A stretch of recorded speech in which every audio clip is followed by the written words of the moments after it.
नमस्कार, आप देख रहे हैं एएमवी नेटवर्क और मैं हूं आपके साथ सत्यम गौर। राष्ट्रीय जांच एजेंसी ने पॉपुलर फ्रंट ऑफ इंडिया पर एक बड़ा एक्शन लिया है।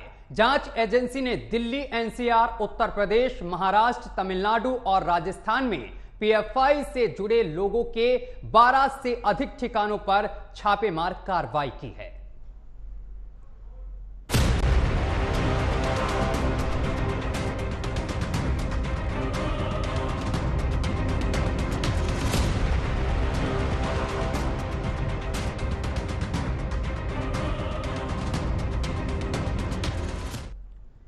2047 तक भारत को इस्लामिक राष्ट्र बनाने का मकसद रखने वाले इस संगठन का दोहरा चेहरा सामने आया है। आखिर कैसे इस संगठन का फैलाव देश भर की आंतरिक सुरक्षा के लिए बड़ा खतरा है, देखिए हमारी इस रिपोर्ट में, और रिपोर्ट के बाद करेंगे इसी पर चर्चा।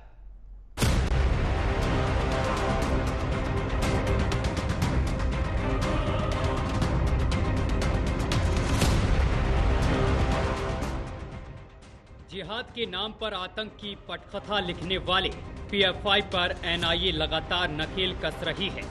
देश के गृह मंत्रालय ने पहले ही सितंबर 2022 में इस प्रतिबंधित संगठन पर बैन लगा दिया है। दूसरी ओर एनआईए की छापेमारी चल रही है, चाहे दिल्ली का हौज काजी इलाका हो या मुंबई का वाहिद शेख का घर। एनआईए ने देश के 6 राज्यों में 12 से ज्यादा ठिकानों पर ये छापेमारी की है। छापेमारी में एनआईए के अधिकारी अपने साथ अवैध सामग्री को ले गए हैं। दिल्ली, एनसीआर, राजस्थान, मध्य प्रदेश, यूपी और महाराष्ट्र में हुई ये छापेमारी फुलवारी शरीफ मामले से जुड़ी है। दिल्ली की मुमताज बिल्डिंग में हुई छापेमारी जो सच निकलकर सामने आया है वो आपको चौंका देगा। कहने को तो इस इमारत में धार्मिक सामग्री छापने का काम होता रहा है, लेकिन जिहाद की आड़ में आतंक के प्रशिक्षण की किताबें छापी जा रही थी। साल 2006 में केरल में जड़े जमाने वाले संगठन पीएफआई का सिर्फ एक उद्देश्य है, भारत को इस्लामिक राष्ट्र बनाना, और फुलवारी शरीफ के कैंप इसी मिशन में लगे हुए थे। मुस्लिमों और दलितों की भलाई का दावा करने वाला पीएफआई देश के 23 राज्यों में खुफिया तरीके से संचालित हो रहा है। फुलवारी शरीफ का मामला जब एनआईए के पास गया तो पता चला कि आतंकी गतिविधियों को अंजाम देने से पहले ट्रेनिंग सेशन चलाया जा रहा था। बता दें कि एनआईए अब तक 15 राज्य में 93 से ज्यादा ठिकानों पर छापेमारी कर 106 आरोपियों को सलाखों के पीछे भेज चुकी है।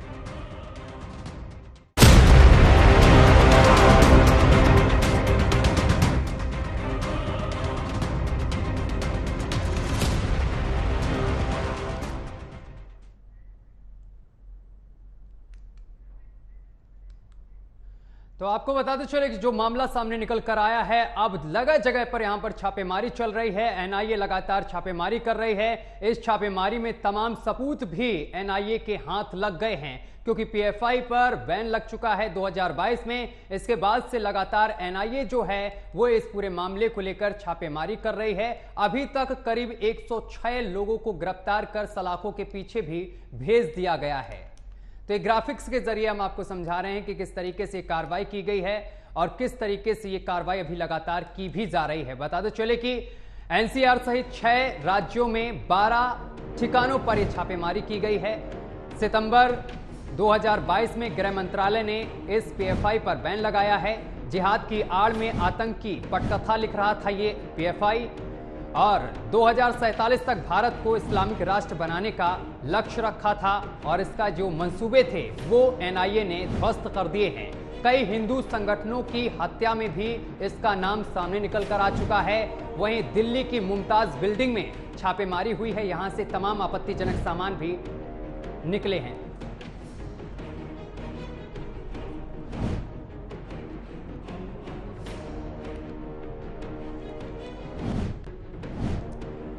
तो दिल्ली, एनसीआर सहित 6 राज्यों में 12 ठिकानों पर छापेमारी हुई है। यह आपको ग्राफिक्स के जरिए हम आपको बता रहे हैं। सितंबर 2022 में गृह मंत्रालय ने पीएफआई पर बैन लगा दिया था, इसकी दुकान को बंद कर दिया था। जिहाद की आड़ में आतंक की पटकथा ये लिख रहा था पीएफआई। 2047 तक भारत को इस्लामिक राष्ट्र बनाने का इसने लक्ष्य रखा था, और कई हिंदू संगठनों की हत्या में भी इसका नाम सबसे ऊपर है। दिल्ली की मुमताज बिल्डिंग में जो छापेमारी हुई है, यहां से कई आपत्तिजनक चीजें मिली हैं।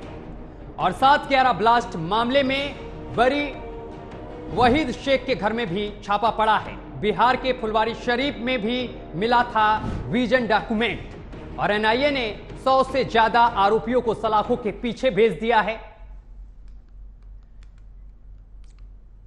तो इस पर लगातार कार्रवाई चल रही है, इसी पर चर्चा करेंगे। हमारे साथ कुछ मेहमान जुड़ रहे हैं, उनका आपसे परिचय करा दें। हमारे साथ मोहम्मद आरिफ हैं, मुस्लिम स्कॉलर हैं। सर, आपका बहुत बहुत स्वागत है एमवी नेटवर्क पर। वेद भूषण जी हैं हमारे साथ, जो कि पूर्व एसीपी हैं। वेद भूषण जी, आपका भी बहुत बहुत स्वागत है। और हमारे साथ अमितोष पारिक जुड़ गए हैं, प्रवक्ता वीएचपी हैं। सर, आपका भी बहुत बहुत स्वागत है। सबसे पहले मैं इस चर्चा की शुरुआत मुस्लिम स्कॉलर के साथ करूंगा। मोहम्मद आरिफ जी, जो ये कार्रवाई पीएफआई पर हो रही है, जो तमाम ठिकानों पर छापे मारे जा रहे हैं, आप इस कार्रवाई को किस तरीके से देख रहे हैं? देखिए, मैं इससे पहले भी डिबेट कर चुका हूँ और पीएफआई की छापेमारी ऐसे पहली बार नहीं, इससे पहले भी कई बार हो चुकी है। अगर कोई भी व्यक्ति देश विरोधी गतिविधियों में है, उसके खिलाफ कार्रवाई होनी चाहिए और बिल्कुल मैं उस कार्रवाई के खिलाफ नहीं, मैं उस कार्रवाई के साथ हूँ। बस इतना सही है कि किसी को नाजायज सजाया नहीं जाना चाहिए।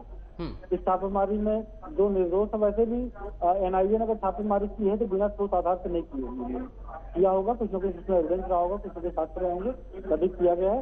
ऐसे वो छापेमारी करते नहीं। इसमें 106 लोग करीब सलाखों के पीछे हैं। आपको क्या लगता है, क्या उसमें से कुछ लोग निर्दोष हैं? हो सकता है, बिल्कुल। अभी से पहले भी करीबन 7-7 साल जेल काट करके एनआईए की छापेमारी में लोग फाइट डरे हुए हैं। 106 लोगों का ऐसा नहीं कि 6 के 6 पूरे दोषी होंगे। हो सकता है जो निर्दोष होंगे, कोर्ट उसमें तय करेगा, कोर्ट निर्णय लेगा, हम उसको मानेंगे। और फिर भी कोई भी देश विरोधी गतिविधियों में होगा, उसके फेवर में हम लोग कोई तिरंगा यात्रा निकालने नहीं जा रहे हैं और ना ही कोई निकालेगा। जो गलत करेगा उसको जो है परिणाम उसको भुगतना पड़ेगा, चाहे वो मैं हूँ या आप हो या कोई भी हो।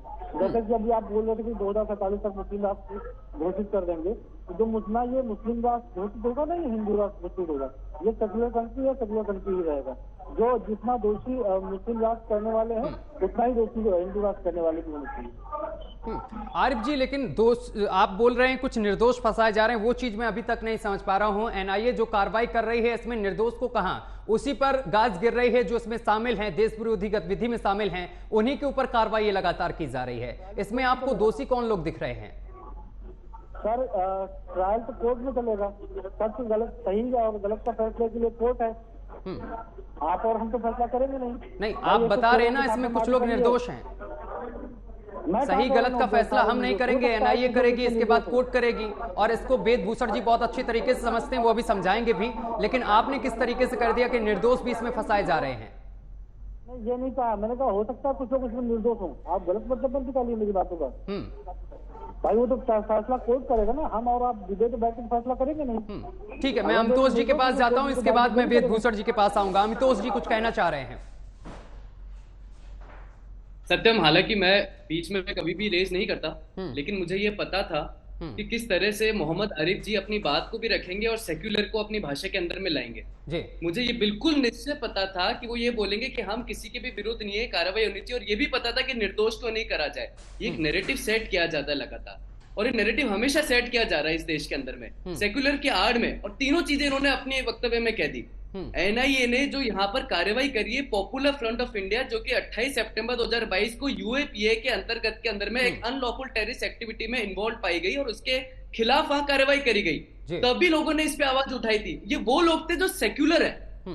और मैं बिल्कुल प्रथम दृष्टया कह रहा हूं और चुनौती पूर्वक कह रहा हूं, यहाँ पर जितने भी पीएफआई के लोग थे, अभी पता है केरला के अंदर एक एफिडेविट हुआ था गवर्नमेंट के द्वारा हाईकोर्ट के अंदर में। मोहम्मद मुस्लिम स्कॉलर जो यहाँ बैठे, इनको नहीं पता होगा ये। उस एफिडेविट में ये बात स्पष्ट करी गई थी कि पीएफआई और उससे जुड़ी हुई संगठनों का ये उद्देश्य रहा है कि यहाँ पर भारत के अंदर में हमें हर उस गतिविधि के अंदर में इन्वॉल्व होना है जो कि यहाँ पर एक्सट्रीमिस्ट हैं और जो कि किसी भी तरह से इस्लाम के अनुयायी नहीं है, इस्लाम को नहीं मानते, मतलब आपकी भाषा में काफिर हो गए। यहाँ पर हिंदू राष्ट्र की मांग करना, किसी भी टेररिस्ट एक्टिविटी में एक भी संगठन इन्वॉल्व नहीं होता। और आप मुस्लिम राष्ट्र बनाने के लिए आतंकवादी टेररिस्ट एक्टिविटी में इन्वॉल्व होने वाले लोगों को कहते हैं कि निर्दोष के अगेंस्ट कार्रवाई नहीं करी जाए। तो ये जो दोहरा चरित्र इस भारत के अंदर में इन सेक्युलर सोकॉल्ड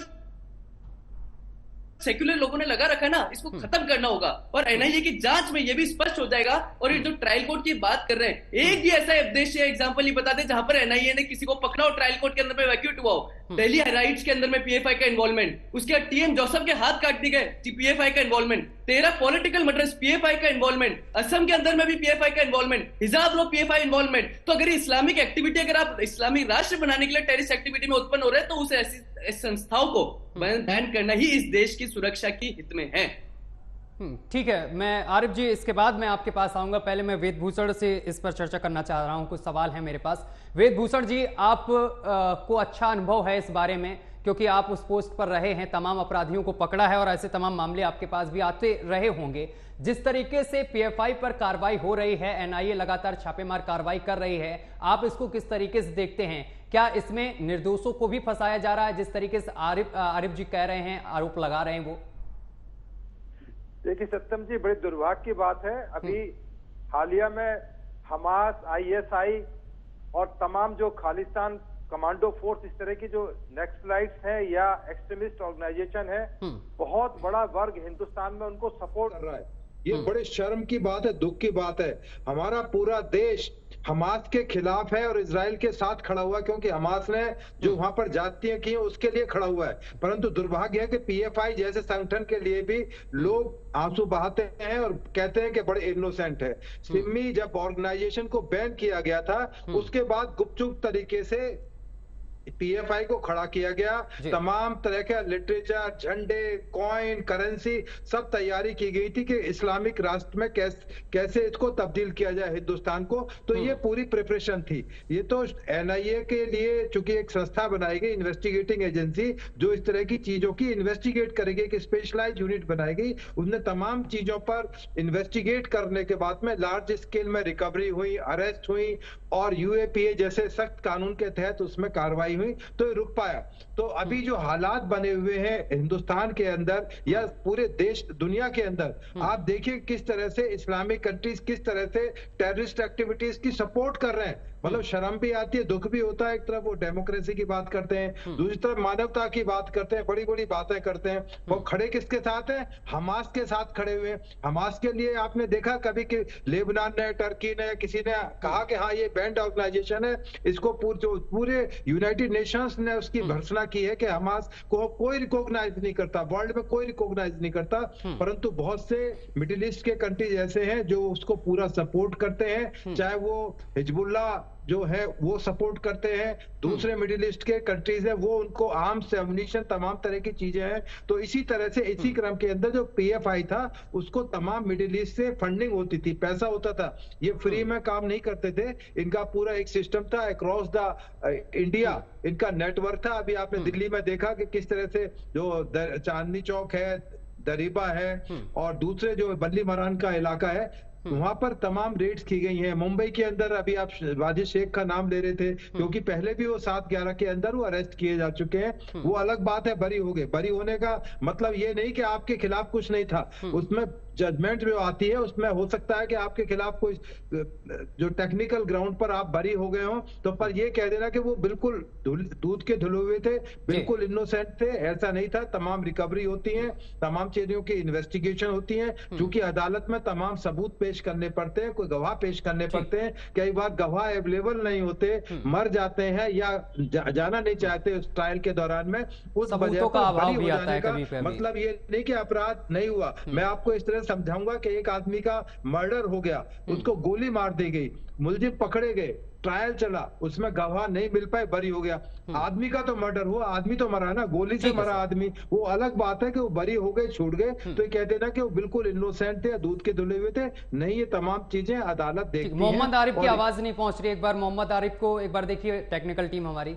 ठीक है सर, मैं मोहम्मद आरिफ के पास पहुंचता हूं। मोहम्मद आरिफ, ये जो पीएफआई है जिस पर बैन लग चुका है 2022 में, ये वही पीएफआई है जिसमें कानपुर हिंसा हो या फिर दिल्ली का शाहीन बाग हो या फिर मध्य प्रदेश में जो हिंसा हुई, पश्चिम बंगाल में जो हिंसा हुई और राजस्थान में कन्हैया हत्याकांड हो, उन तमाम चीजों में इसका हाथ। इसके साथ साथ भारत को 2047 तक इस्लामिक राष्ट्र बनाने की इसकी जो नियत थी, वो तमाम चीजें फेल होती नजर आई। आप इसी में जब इस पर कार्रवाई हो रही तो आप बता रहे हैं कि कुछ निर्दोष भी इसमें फंसाए जा रहे हैं। कैसे निर्दोष हो सकते हैं? कैसे निर्दोषों पर कार्रवाई एनआईए कर सकती है? उन्हीं पर कार्रवाई की जा रही है जिनके खिलाफ कुछ सबूत हैं। मैंने तो ये नहीं कहा कि निर्दोषों को फंसाया जा रहा है। मैंने तो कहा मे बी पॉसिबल, कुछ भी हो सकता है। ऐसा नहीं कि सब लोग जैसे बोल रहे हैं, पूर्व एसीपी साहब बोल रहे हैं कि क्या कहते हैं कार्रवाई होती है, मर्डर हुआ और उसमें छूट गया। सर फेलियर तो पुलिस का है, इन्वेस्टिगेशन करना, इन्वेस्टिगेट करना किसका काम है?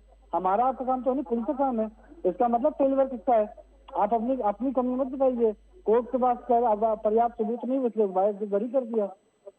तो भाई क्यों आप लोगों ने फेलियर अपना छुपाने के लिए आप दूसरे ऊपर मर रहे हैं? भाई फेलियर आपका ही है ना। अगर आप पर्याप्त सबूत नहीं दे पाए, आप किसी को ऐसे उठा करके बोलेंगे इस आदमी ने मर्डर किया है, तो क्या कोर्ट मान लेगा? ऐसा नहीं है। मैं ये कह रहा हूँ जो PFI बैन हो चुका है हिंदुस्तान से, और जो उसका समर्थन करता है वो देशद्रोही है, आप उसके खिलाफ कार्रवाई करिए। लेकिन ऐसा भी नहीं है कि जो लोग पकड़े गए सारे के सारे देशद्रोही हैं, सारे के सारे दोषी हैं। हो सकता है कि कुछ जो दोषी ना हो वो चले गए हो पीछे, तो कोर्ट है उसके लिए, ट्रायल चलेगा, मुकदमा दर्ज होगा, मुकदमा चलेगा, और जो जिसके खिलाफ पर्याप्त एविडेंस नहीं होगा, जिसका उससे मतलब लिंक नहीं निकलेगा, वो बाइक बरी होगा। इसमें कोई समर्थन करने वाली बात तो है नहीं। ऐसा भी नहीं कि कोई मुस्लिम माइनॉरिटी आदमी जो है उसका समर्थन कर रहा है, उसके फेवर में तिरंगा यात्रा निकाल रहा है। भाई आपने इससे पहले भी देखा, क्या पहली बार कोई NIA ने एक्शन लिया है क्या? इससे पहले कई बार ले चुकी थी NIA एक्शन। ठीक है, अमतोष जी मैं आपके पास आऊंगा। अमतोष जी ठीक है, PFI पर कार्रवाई हो रही है, लेकिन आपके जो तमाम संगठन है, हिंदूवादी संगठन हो या फिर बजरंग दल हो या फिर तमाम जो संगठन हैं, VHP खुद हो, इन पर भी तमाम समय समय पर आरोप लगते हुए आए हैं। चाहे फिर अयोध्या का मामला हो, जब बाबरी विध्वंस हुआ तब भी आरोप लगा था दंगा उकसाने का, और इसके साथ एक बार बैन भी लग चुका है कांग्रेस के कार्यकाल में। तो क्या लगता है कि आप पर जो आरोप लगे हैं इस पर आप क्या कहेंगे? ही तो एक लोकतांत्रिक व्यवस्था को जताता है, और उस आरोप से बाहर निकल जाना उस संगठन की मजबूती को जताता है। और इसीलिए आप देखिए कि एक बार नहीं बल्कि 6 बार संघ के ऊपर में बैन लगाए गए, लेकिन 6 की 6 बार वो कोर्ट और न्यायालय के आदेश से बैन हटाया गया। संघ के ऊपर बैन लगाने वाले लोग वही थे जो 26 जनवरी को परेड में भी संघ के स्वयं सेवकों को बुलाते हैं। संघ के ऊपर बैन लगाने वाले लोग वो थे। कुछ संगठन ये भी कहते हैं अमतोष जी कि आप लोग भी दंगा उकसाने का काम करते हैं, तमाम जगह आपकी भी तमाम जगह संलिप्तता रहती है। सुनिए पहले मेरा सवाल सर, लेकिन आप पर कार्रवाई इस वजह से नहीं होती है, कहीं ना कहीं सरकार का संरक्षण है। नहीं, कहाँ है सरकार का संरक्षण? 6 बार जब बैन लगाया तब सरकार का संरक्षण कहाँ था? तब संघ के ऊपर मैं बैन लगाया ना, लेकिन हटा दिया गया और न्यायालय की तरफ से हटाया गया। उसके बाद बाबरी मस्जिद डिमोलिशन जो होता, क्या संघ ने करा था? वो सर्व समाज, हिंदू समाज ने साथ मिलकर राम मंदिर की लड़ाई लड़ी थी, और उन लोगों ने अपना तप और त्याग और समर्पण दिया था, जब जाके बाबरी मस्जिद का ढांचा गिरा। और बाबरी मस्जिद के ढांचे के बाद ही PFI जैसे संगठनों का, जो आतंकवादी संगठन है, आपके माध्यम से कह रहा हूँ, इनका चयन हुआ। और उसके बाद केरला हाईकोर्ट में ओमन चंडी, जो केरला गवर्नमेंट के कम्युनिस्ट पार्टी के चीफ मिनिस्टर थे, उन्होंने ये कोर्ट केरला हाईकोर्ट के अंदर में कहा कि PFI is nothing but a resection of a banned organization like SIMI.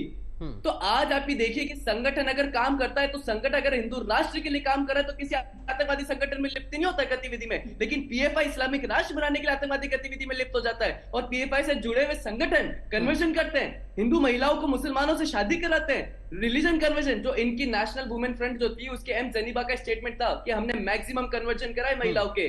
तो कहां है ये? 2047 का डॉक्यूमेंट PFI से मिलता है। उसके बाद में राष्ट्रवादी अराष्ट्रवादी गतिविधि में लिप्त PFI के संगठन के सदस्य पाए जाते हैं। उसके बाद कहां संगठन की और PFI की तुलना कर रहे, अपने आप में ही शर्मनाकजनक है। और मैं कहता हूं कि मोहम्मद आरिफ जी को तो गिरफ्तार नहीं कर रही, मोहम्मद आरिफ जी को तो NIA कार्रवाई नहीं कर रही, तो ये तो निर्दोष है ना। लेकिन निर्दोष के ऊपर कार्रवाई नहीं करी जाती, कार्रवाई करी जाती है अजम्पशन और प्रिजम्पशन में, और तथ्यात्मक और प्रथम दृष्टा है आपराधिक गतिविधि में लिप्त पाए हुए संगठन और सदस्यों के ऊपर में। तो इनको तो स्वागत करना चाहिए। और इस तरह का सेक्युलर जो लैंग्वेज यूज कर रहे हैं, निर्दोषों के विरुद्ध कार्रवाई नहीं करी जाए, तो आप बैठे ना, आप निर्दोष कार्रवाई नहीं करें। ठीक है आरिफ जी, जवाब दीजिए आप। कोर्ट को फिर बंद कर देना चाहिए। NIA का सब कुछ सही कर रही है, तो कोर्ट किस बात के लिए काम कर रही है भाई? कोर्ट से जो गवर्नमेंट का खर्चा बढ़ा रही है कोर्ट, आप उसको बंद करवा दीजिए। इस तरह के मतलब बात कर रहे हैं, समझ में नहीं आ रहा। अच्छे पढ़े लिखे लोग कोर्ट पे सवाल उठा रहे हैं, NIA गलत कार्रवाई नहीं करती है। अरे क्या NIA कोर्ट है क्या? प्रोसीजर लॉ है, IPC पढ़ के आइए, CRPC पढ़ के आइए, यहाँ पर बैठ के एक अपना रिकॉर्डर जो आप लोग का चलता है ना सेक्युलर वाला, IPC की बात के लिए, संविधान की बात के लिए हमारे लिए क्या है? डिबेट करने से पहले एक मोनोटोनस बातें करना बंद करिए। डिबेट करने से पहले आप भी तो है बिना बात के आरोप मत लगाया करिए। आप कह रहे हैं ना ये कार्रवाई से, अरे तो कितनी कार्रवाई 10 के 7 लोग 7 साल के बाद छूट गए ना ये कार्रवाई में, क्यों छूट गए? क्या होता है सत्यम, होता है मैं बताता हूँ आपको, दंगे कराने में पीएफआई, दिल्ली राइट्स में पीएफआई का हाथ, मरते यहाँ पर कानून की रक्षा करने वाले लोग हैं, सीए एनआरसी के अंदर में बात करने वाले पीएफआई विरुद्ध धरने बनाने वाले पीएफआई के लोग, मरते यहाँ पर एक निर्दोष व्यक्ति हैं। तो आज ये जो सेक्युलर का पीएफआई जैसे संगठन है, अच्छा एक और आपको सत्यम बात बताता हूँ मैं, when I was researching on PFI, तो पीएफआई से जुड़े हुए जितने भी संगठन है उनके आप नाम सुनिए। वेस्ट बंगाल के अंदर में काम कर रहा है नागरिक अधिकार सुरक्षा समिति, गोवा में काम कर रहा है सिटीजन फोरम, तेलंगाना में काम कर रहा है एसोसिएशन ऑफ सोशल जस्टिस। लेकिन इनके नामों के चयन इतने सेक्युलर होते हैं और गतिविधि आतंकवादी गतिविधि, अराष्ट्रवादी गतिविधि, तो इस तरीके का जो दोहरा चरित्र है, ठीक है, इसी निर्दोष कार्रवाई करी जाती, कभी भी कोई निर्दोष समय कमी। वेदभूषण जी, फाइनल प्रतिक्रिया मैं आपसे चाहता हूं 20 सेकंड में।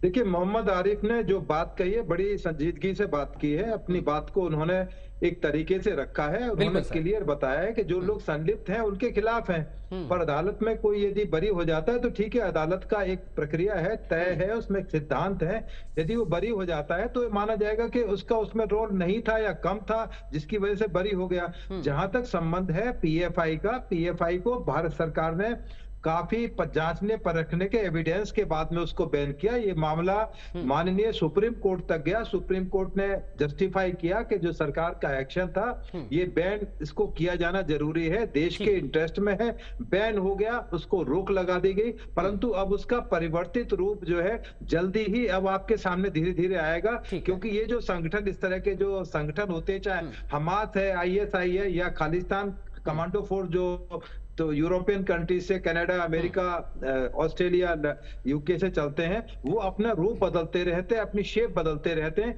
तो ये चीजें ना सोसाइटी में खत्म हुई हैं ना खत्म होंगी, परंतु सरकार और जो पॉलिटिकल पार्टीज है उनकी जिम्मेदारी है कि इन तरह की चीजों को एक्सपोज किया जाए, जिससे कि उनके खिलाफ समय के हिसाब से, कानून के हिसाब से कार्रवाई हो सके, और सरकार करती है। इसी क्रम में पीएफआई पर बैन किया गया। आज जिस पर आप डिबेट कर रहे हैं उस पर रेड कंडक्ट की जा रही है, इन्वेस्टिगेशन होगी, ट्रायल होगा, उसके बाद में निर्णय अदालतें करेंगी देश की। ये डेमोक्रेटिक कंट्री है, हमें अपने सिस्टम पर विश्वास करना चाहिए।